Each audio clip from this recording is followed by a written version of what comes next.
Okay, all right. Well, welcome back. Got to hit the right button, right? Okay, here we go. The next module here in the buyer course for realtors. So, going to talk in this video talking about viewing homes, the home tour, and when you're helping buyers. I mean, this is the best it gets. I mean, I love going out, looking at homes. All the other stuff is done, right? You've done got the lead, you met with them, you've established a relationship, you've done the needs analysis, you're locked in with them, and now is the time you go out and have some fun. You can really kind of lock them in even more with the relationship, being together, and this is the fun part of the job. So let's go into this. I've got my screen share and I've got my slides set up for you. And so we got the backstage crew helping us out. And Buyer Course for Realtors, the home tour. All righty. So like I said, I love this part. Going out, viewing homes with your buyers is fun. And if you're not having fun with this, you're not in the right job, because this is the best part, I feel, about being a realtor, going out, looking at properties. It's just very, very, it's exciting, it's fun. You get out of the office. If it's a nice day, you're outside. So great to get out, see properties, make it fun and enjoyable for your buyers. Okay, don't be a sourpuss. Don't be serious. Don't always be thinking about trying to close the deal, and don't always say, what do you think of that kitchen compared to the other kitchen? And, just be yourself. Go through the houses together. Don't push properties. What I do is I point out the pluses and the minuses. We're looking at homes. If I see something that is a potential minus, a negative, I'll point it out. I don't make a big deal about it. I point it out. If it's something that they they might like, I'll point it out. But if it's a plus, I'll point it out. Just very simple, right? Educate them on the neighborhoods. Now, preparation. Now, this is the hard work. So like I said, once you're out looking at houses, that's pretty easy. When you're doing the preparation, that's a lot of the hard work. So you want to put together a list of homes for them to view, get them involved in the process, depending on how your inventory levels are based on their price point and what they're looking at. But try to come up, if you're going to go out like on a weekend or an evening, and you got time, don't look at more than 10 to 12 properties at a time. A lot of times if I'm going out on a weekend, ideally I like to have 8 to 10 properties. But again, it's going to be predicated on what the inventory levels are and what's available. I will call 2 days ahead of time to schedule the showings. So if I'm looking at houses on a Saturday, I call on Thursday.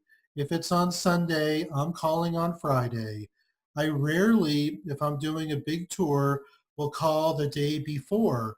A lot of times they want 24-hour notice, but if there's a hiccup, if there's an issue and you're calling to see a home on Saturday and the seller said, oh, I've got something going on, you got people in from out of state, that way you can get the listing agent involved. They can help you go see the property, or if you need to kind of be flexible on your scheduling time. I'll always schedule a 1 hour showing window. So if I'm doing a tour from like 10 to 2, the first house I'll schedule 10 to 11. Second house, depending on how close it is, either 10 to 11 or 10:30 to 11:30. So I try to schedule 1 hour windows. That way I'm respectful of the seller, but then also it keeps us on track, on schedule. Because you really, if you're going to go out and look at 8 to 10 homes, you don't want your buyers to spend an hour at each property. It's just not going to work. And I tell them, we'll spend maybe 15, 20 minutes at a house. If they really like a house, we'll make a note. We've got the notepad and the clipboard. And then what we do is we can go back to that house for a second showing, maybe a third showing. Now, to preview or not to preview. So if I'm scheduling a big tour on a Saturday, I don't, it's just my style. I don't go out and look inside the home first. What's most important to me is to know where I'm going. I know some parts of like in Westminster here, they've got streets that are like 133rd Avenue, 133rd Place, 133rd Street, 133rd Circle. I'm not kidding. They have the same number and they've got these different, suffixes after it. And it's really confusing.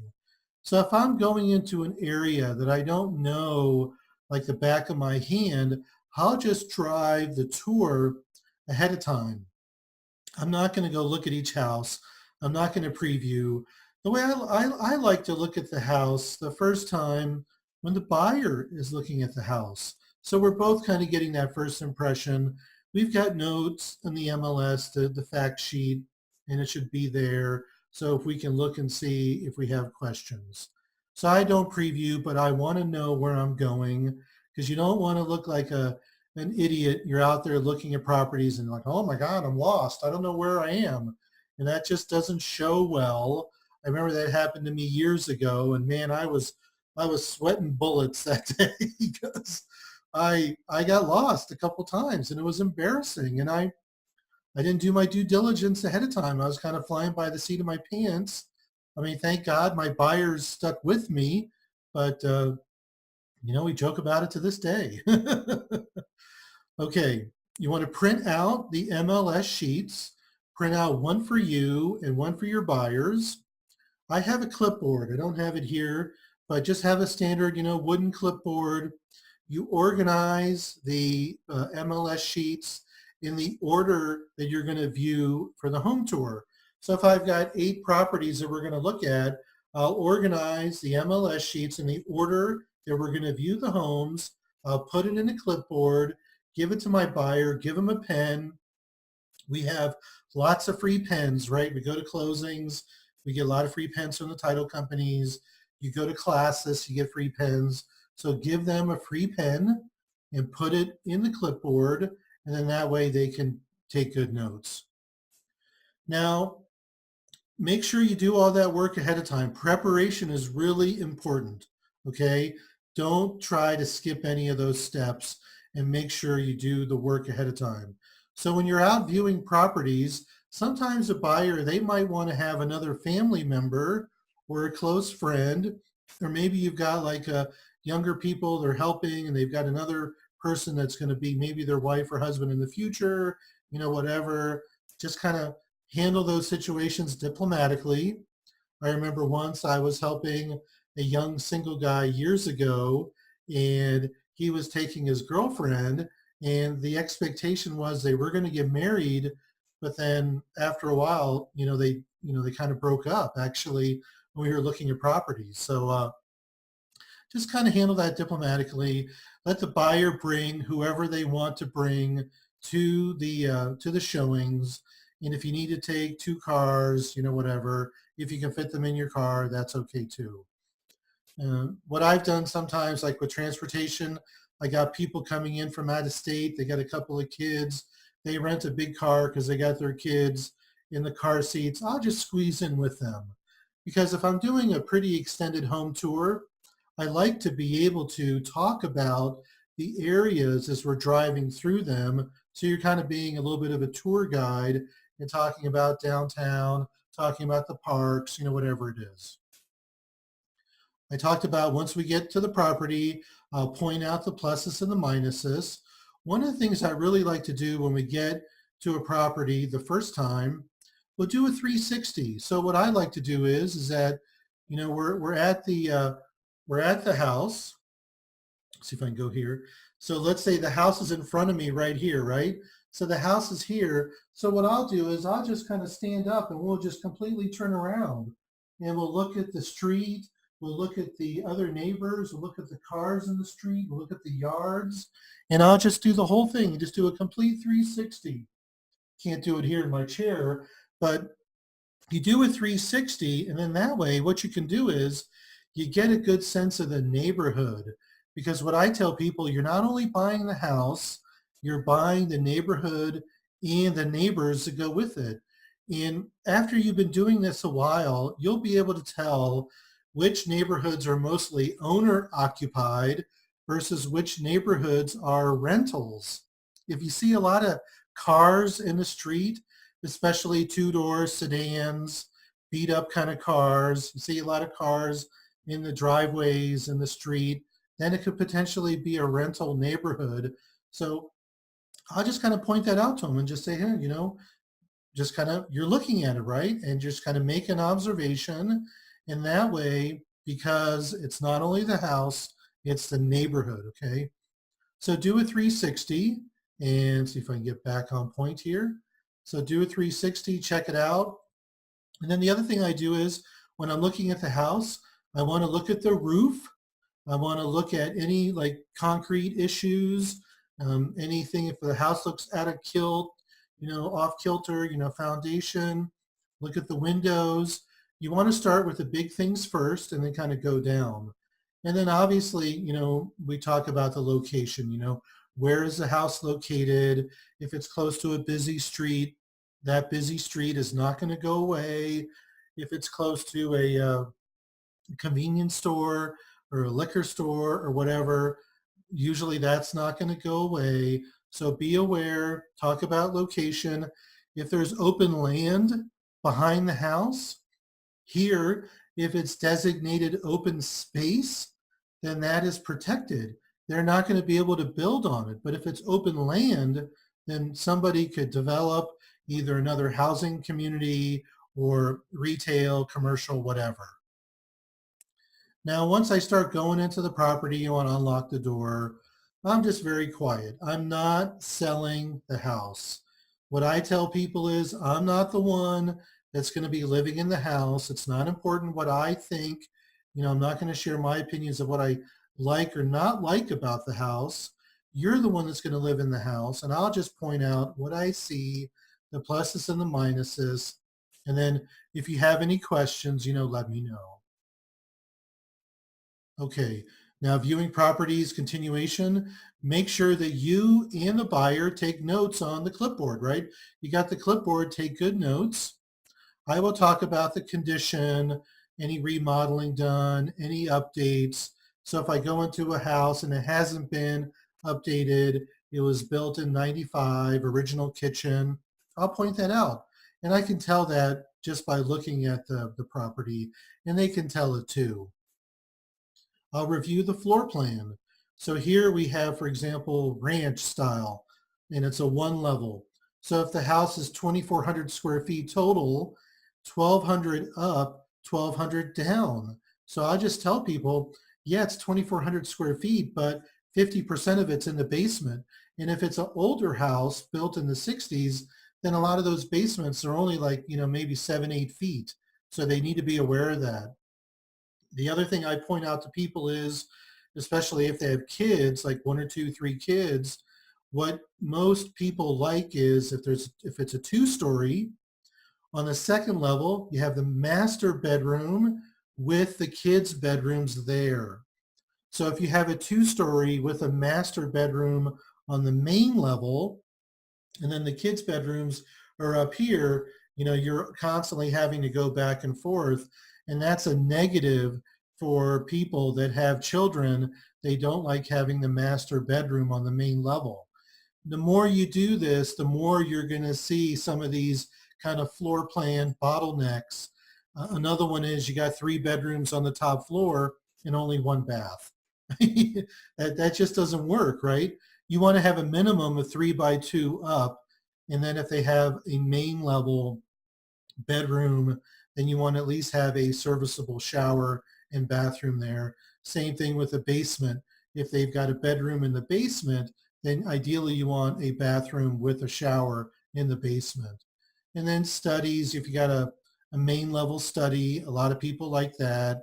I always talk about access to the backyard. I remember when I bought my first house as a single man many years ago, it was kind of interesting. So I bought this house, and the house was really cool. It was really great for me as a single guy. I really loved it.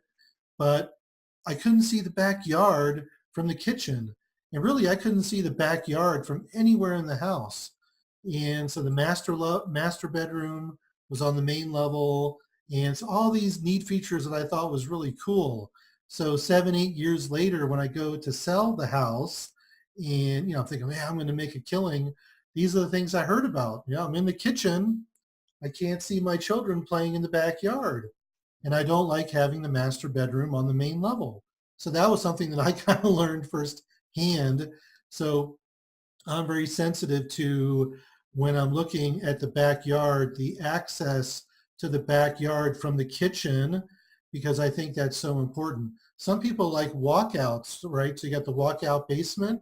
So if you have a walkout basement, that means you have a middle level, which the kitchen is going to be on, the upper level where the bedrooms are. So in a walkout, if your kitchen's on the second level and then the yard is way down there, you got a big deck there, you're looking in the kitchen, you can't see the yard.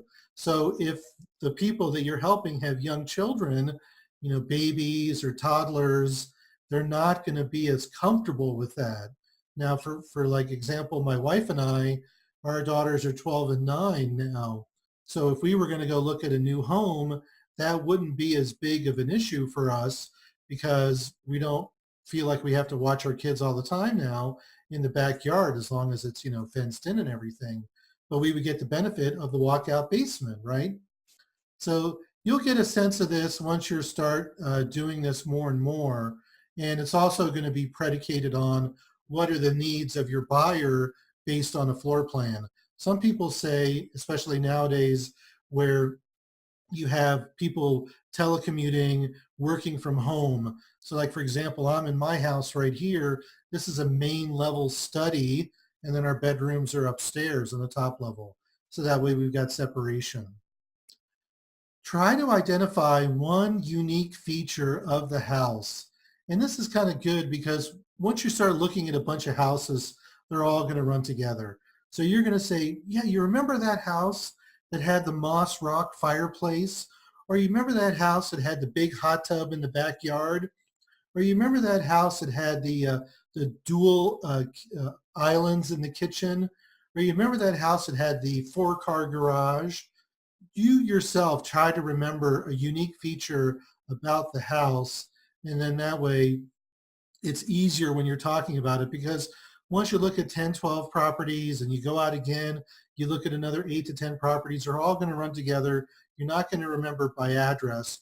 You're going to remember it by unique feature. Remember that house in Thornton that had the pink bathtub? And I've seen those, right? And you have fun with it. So when you're looking at houses and you see some of this stuff, have a little fun. It's no big deal. If they start making fun of what they see in the house, partake, have fun, enjoy it. You're going to see some unbelievable stuff when you're out there looking at houses. So might as well have some fun with it. Remember, they're buying the house, not you. Talked about that. Focus on what they don't like first, okay? That way you can be able to focus in on what they do like. And I think I have something here. No, I didn't have that. Okay, focus on what they don't like first, because it's the Sherlock Holmes method of buying homes, right? You remove whatever is impossible, whatever is left, however improbable, is possible. See, I didn't even need to print that out. I can remember it. So I talk about the Sherlock Holmes method of looking at homes, because once you can remove what they don't like, that leaves what they do like. So for example, here, like I said, the ranch style homes, if they don't like a ranch style, you remove it from your search criteria. Or if they only want ranch style homes, that's what you look at. Okay, now after the tour, just listen to them. You can listen to the couple if it's a couple and they're talking about the houses. You can be able to hear what they say. If it's a single person, kind of get them talking. Don't be salesy. Just talk about what they liked, what they didn't like, which one was their favorite, kind of give a top 3 ranking. And I never close on buyers and say, okay, let's make an offer. Which one do you like? If you find the house that you like today, are you ready to make an offer? I just don't do that. I mean, it doesn't work nowadays. And you know it too, because a lot of you have bought houses. Just be yourself. When they're ready to buy, they're going to tell you. Now, after you look at homes, you want to keep looking at homes, because you're not going to more than likely, you're not going to find that perfect home the first time you go out. It's happened to me a few times. I remember years ago, I took a lady out. I think the third home we looked at, she's like, okay, I'm ready to buy. And I took another single guy years ago. The first time we went out, he was ready to buy, but he was busy, he had a lot of stuff going on. And so very rarely are you going to be finding that perfect house the first time you go out. So after you do the tour, schedule another tour. Keep showing them properties. I'm a big believer that it's okay for them to see bad properties too. And that's why I don't like to preview houses, because I want them to see as many houses as they can. So that way they kind of feel the pain, like, oh my God, we're looking at all these houses. When are we going to find the right one? Because once they do see the right one, they're ready. So if they looked at 20, 30 houses, they know what they like, they know what they don't like, and they see the one that's a good fit for them.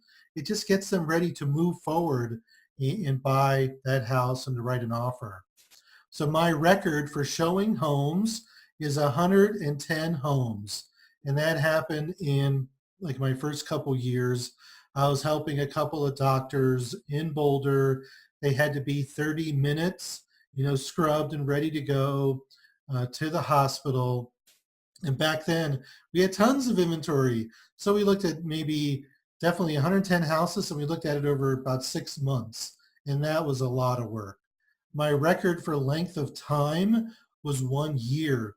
I was helping a family. They wanted to be in South Boulder. It ended up that they wanted to be in South Boulder on a specific street. So it was a very specific geography. I mean, it was a lot of work, but we weren't looking at a lot of homes. But it was like every time something came on the market, I'm out there on a Saturday, a Wednesday evening, a Wednesday over lunch, or Friday over lunch, a Sunday, whatever. So whenever that house came on the market, we were out there looking at it. Stay at it, keep moving forward, keep scheduling the next tour, be patient, be patient, be patient. And you have to coach your buyers the same way. Don't worry, we're going to find the right house. It always works out in the end. I've done this for many, a lot of times. I say now many, many years. You could say I've helped a lot of buyers. If you're new, it always works out. We're going to find the right house. Don't worry. This is kind of that emotional support, that emotional assurance that we're giving our buyers that it's going to work out. They're going to make a choice. Don't worry. Stick with them. Keep reminding them of their criteria when you see homes that are a fit. And that's why we take the time and effort to do the needs analysis meeting, not only to build the relationship, but to define what is important to them. So that way you can go back to them when you're looking at homes, when you're writing an offer, when you're negotiating. You reassure them, well, they say, Mario, what do you think? Well, I don't tell them what I think. I tell them what I think based on their criteria. Well, this house has 4 bedrooms. It has a big backyard. It has a 2-car garage. I know you wanted a 3-car garage. It's in the neighborhood you wanted to be. It's in the school district you wanted to be. It doesn't have all the updates that you want. See what I'm doing? I'm just kind of feeding back to them what they like and what they don't like in the house. And then I'll tell them, well, I think it's a good fit for you based on your criteria. Okay. So that is something that I will do. Now, give feedback to the listing agents. Be a professional. Always give feedback after you do a showing. A lot of times we have automated emails that come to us. Email them your feedback. Don't be one of those agents where you're snippy and mean and say, it didn't have this, it didn't have that. The way I do it is I give feedback based on how my buyer viewed the home. Now, if my buyer didn't complain about price and didn't say the price was really high, then I won't say anything. A lot of times I get these when I have listings, I get feedback from buyer's agents. Oh, it's really expensive. It's really high, blah, blah, blah. And I'm like, well, is this you saying it as a realtor, or what did your buyers say about it? So be constructive, be professional. The reason I say that is that the way it works now is whatever you say in your email, that listing agent is going to forward it to the seller. Okay. So you want to come across as a professional. People have short memories. It's a tight-knit community. So you don't want to come across as a jerk. You don't want to come across as some ego-driven, egotistic realtor who thinks they know everything. Be professional, be constructive. If your buyer and if you felt the price was a little high, just share that with the agent, but be constructive. Don't be, a jerk about it. Help them when you can. Okay, so that's it for going out looking at homes. And like I said, this is a part of my job. I love this part. I mean, it's a lot of fun. It does take a lot of work. I know when I come home on a Saturday after I've looked at 11, 12 homes and, walking up and down 3 flights of stairs, my dogs are barking at the end of the day and I don't want to talk to anybody and I'm just really zoned out. So make sure that you're physically ready, right, to do this. Not only physically, but mentally too, because when you're out there talking to people for 3, 4 hours, you're engaged. But have fun. You're helping them. Don't push properties. Take good notes. If they have questions on the properties, find out from the listing agent. Be professional. Give them the information that you need. Don't make up stuff. Be honest, right?